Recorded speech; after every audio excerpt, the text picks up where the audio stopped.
Good afternoon, everyone. Welcome to this week's Advocate Footy video. Myself, Jordan Abel here. We've the boss has deserted us again. Jordan, he's where is he? Just on another day off? Yeah, he's giving himself the day off, but I guess we've all got to have 2 days off a week, Coley. So that's right. He calls in the heavy hitters for the footy video. Let me tell you, we're here this afternoon in the hallowed rooms of the Olsen Football Club. Plenty of history. You can smell the history in this place, can't you? A couple of blokes at the bar, a couple of early knockoffs on a Wednesday. Not too bad. Plenty of premiership trophies floating about too, and obviously we're starting to come into that season now where premiership cups were sorted out and.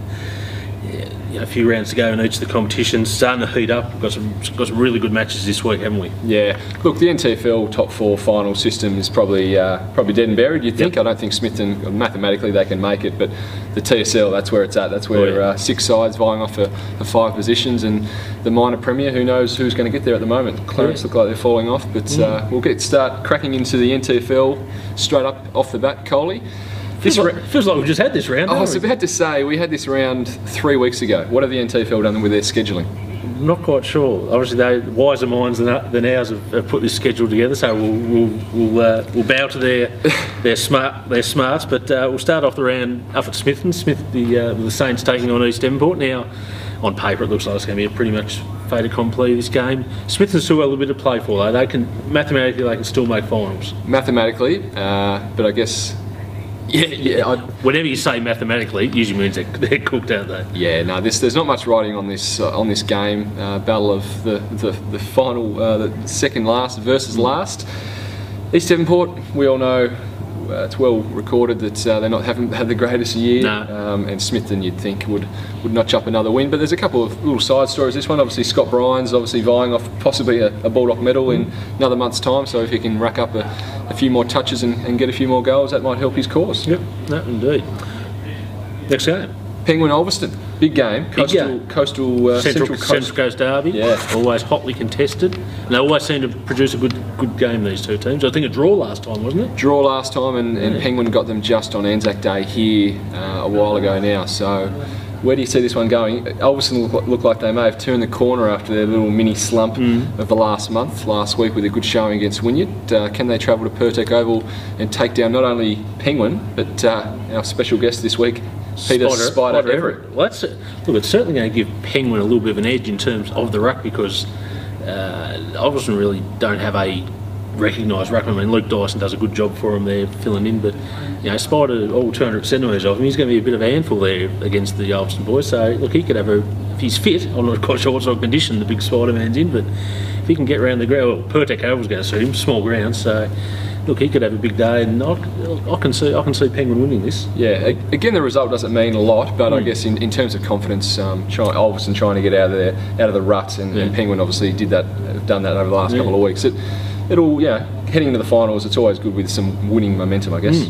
We'll move out to the Latrobe Recreation Round. We're probably the match of the round this week. Latrobe, third place Latrobe up against top place Wynyard, who obviously haven't lost a game yet this year. Wynyard have accounted for Latrobe a couple of weeks ago pretty easily at Wynyard. Is this the game? Are we getting close to the game which Wynyard lose, or do you think they'll just keep the unbeaten run going? Yeah, I think with the form Latrobe are in, and Wynyard obviously don't have everyone on the park at the moment. They got a few more injuries last week against Ulverston. I think this is the game that they could possibly lose one if they were to lose one. I don't think they will, but I think Latrobe will fancy themselves on their home deck. I'm sure Ned's gearing himself up for this one, and he doesn't want Wynyard to repeat their feats of last year of going through the season undefeated and winning a premiership. So Wynyard will have to be right on their game to get the chocolates. Yep. Moving on to the State League now, Coley, and like we touched on in the intro, it's heating up. 3 rounds to go, 6 sides vying off for 5 positions, and the top place is up for grabs. Most definitely. The Clarence have certainly dropped off. I think they've lost 4 out of their last 5. The Storm are a little bit hot and cold at the moment. Glenorchy have got their problems. Northern Bombers are, they're okay. They're okay when Chris Tarrant plays. And then you've got Bernie and Lauderdale obviously fighting it out as well. So it's probably been the best TSL season in terms of closeness, and you certainly couldn't pick a premiership winner at this stage of the season. Obviously, last week we had the last edition of the Coastal Derby for 2014. Bernie, it's the first time I've seen Bernie this year. They were okay. They done enough they had sort of good surges in the second and fourth quarter to blow sort of Devonport away and then hold them after that. Yep. I think Andrew Herring, the coach there, will certainly be looking for a little bit more improvement. But yeah, they'll be thereabouts come finals time. Devonport hosting Launceston this Saturday. They're 1-1 at the moment. I went to the original game they played. Devonport got the chocolates, and then we all know that Launceston smashed them up there. And I think Max Brown was calling for his players to wear balaclavas that week. So hopefully it's not another outing like that for the Magpies. Yeah, I think Max will have his boys fired up for this game. I think because that as you said, that game against Lonnie up there at Windsor Park, that hurt them a lot. They were a genuine chance to win that game, and they got their pants pulled down that day. So I think Max will have his boys certainly fired up for this match, and I think they're a good chance for win. I think they're a good chance to win. There were signs there though still on Saturday that they still lack enough goal kicking power to kick a winning score. So yep. There we go.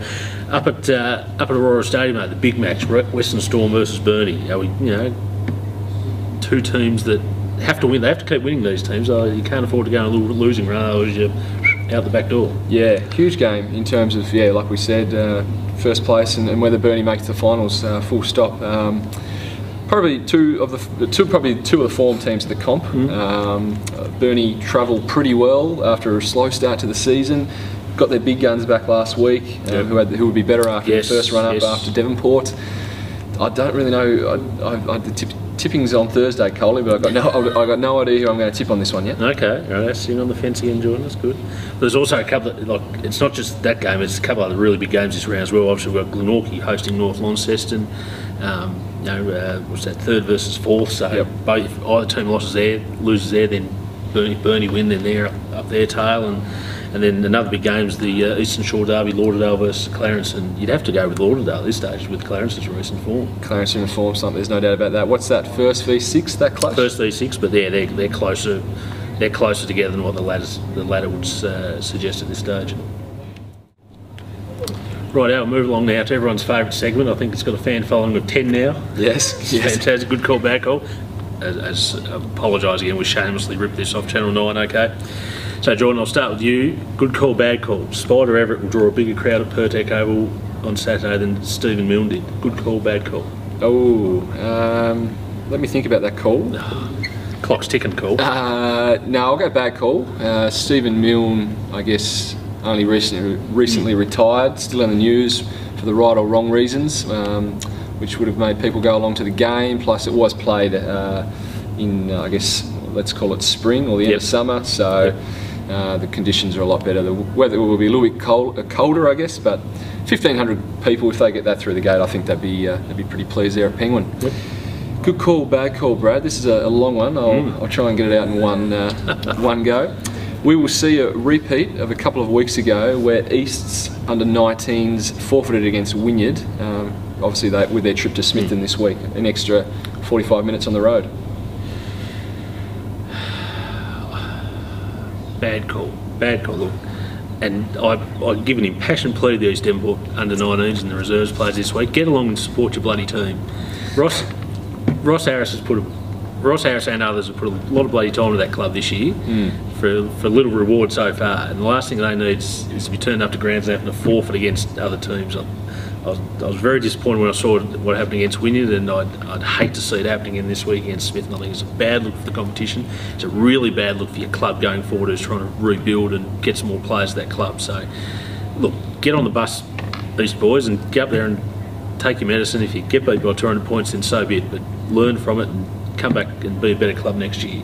That's hard hitting. I don't know what sort of call that was, but that's my call.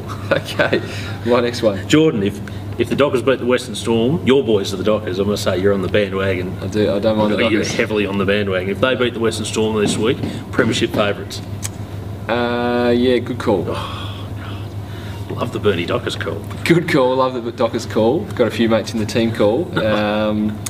Whoever wins this game should be premiership favourites in mine.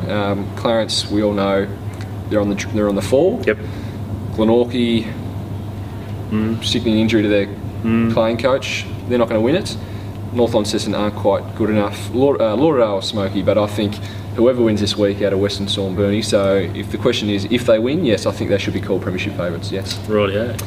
Coley, final one. Glenorchy's season is cooked well and truly in the TSL with the sickening injury to Yeah, look, that was... Aaron Cornelius. You hate to see any player go down in a competition with injuries like that, but when it's the competition's leading goal kicker and a genuine star of the competition who could win a game off his own boot like he did in that third quarter against Clarence.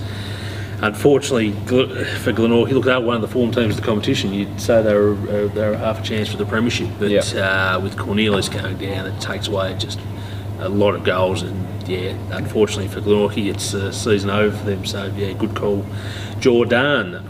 Well, thanks very much for joining us on this week's edition. We're done, Coley? Oh, I think so. Might go over a frothy at the Alvey boys. Join us again next week.